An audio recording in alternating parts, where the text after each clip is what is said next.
Você já se sentiu preso em um ciclo? Aquele tipo de situação onde parece que está sempre voltando para o mesmo lugar, errando, se arrependendo e errando de novo? Pois é, o livro de Juízes é como um espelho, um reflexo doloroso de um povo que conhecia Deus, experimentou o poder dele, mas que mesmo assim se esquecia. O impressionante é que esse povo não está tão distante de nós. Na verdade, eles somos nós. O livro de Juízes começa em um momento de transição. Josué, o grande líder, morreu. Israel já estava na terra prometida, mas ainda havia muitos inimigos ao redor. E Deus havia sido claro: expulsem todos os povos, destruam os altares pagãos, não façam alianças, não adotem seus costumes. Mas o povo desobedeceu. Deixaram parte dos inimigos ficarem. Conviveram com a idolatria.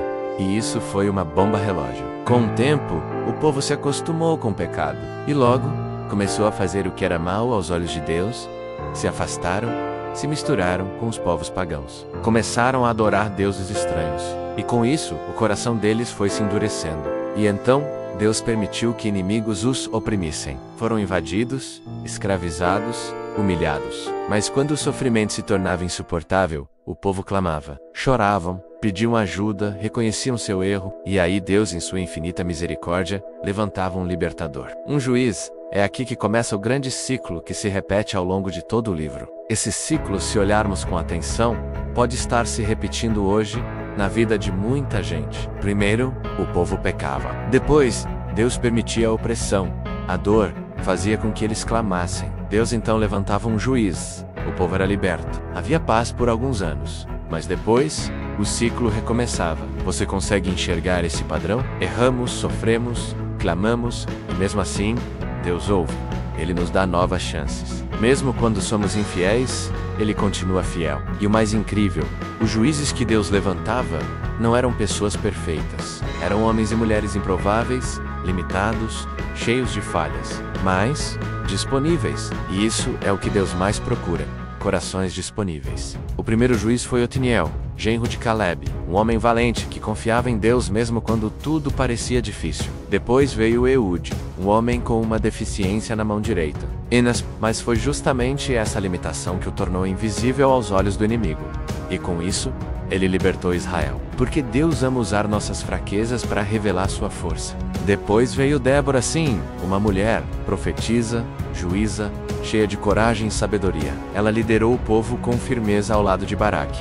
Quando ninguém se levantava, ela se posicionou. Porque quando homens se calam, Deus levanta mulheres ousadas. Em seguida, conhecemos Gideão, uma pessoa insegura, com medo, que se escondia dos inimigos. Mas Deus olhou para ele e disse: vai nessa tua força. Porque Deus vê força onde a gente só vê fraqueza. Gideão liderou com fé. Venceu uma guerra com apenas 300 homens, enfrentando um exército incontável. Porque Deus não precisa de números, Ele precisa de entrega.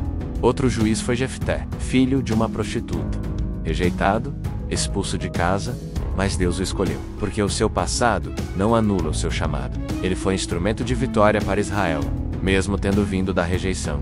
E por fim, temos Sansão, um homem com força sobrenatural, separado desde o ventre para ser nazireu, mas dividido. Ele vivia entre o chamado de Deus e os prazeres do mundo. Sua história é marcada por vitórias impressionantes e derrotas vergonhosas. Porque não basta ter dons, é preciso ter um coração rendido. No final da sua vida, cego e humilhado, Sansão clamou a Deus. E mesmo assim, Deus ouviu. Porque até no último suspiro, há esperança para quem clama.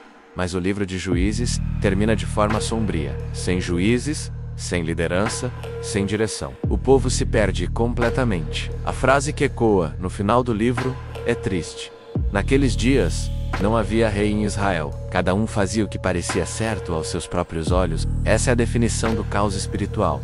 Quando cada um decide ser seu próprio rei. Quando o homem se coloca no centro, Deus é retirado do trono. E quando Deus não reina, reina a escuridão. O livro de Juízes é um grito de alerta para nós. Ele mostra o perigo de viver sem direção, sem liderança espiritual, sem obediência. Mas também revela a maravilhosa misericórdia de Deus. Um Deus que ouve o clamor, que levanta os caídos, que dá novas chances, que transforma improváveis em libertadores. Talvez você esteja vivendo, exatamente como o povo de Israel, distante de Deus, vivendo em sofrimento, sentindo-se oprimido, sem saber o que fazer. Mas hoje, Deus te chama para se levantar como um juiz, um libertador, alguém que faz a diferença, que quebra o ciclo do pecado, que se posiciona, chega de andar em círculos. É hora de viver o propósito. Entregue-se, clame, e Deus vai te ouvir. Porque mesmo quando o povo esquece de Deus, Deus nunca se esquece do seu povo.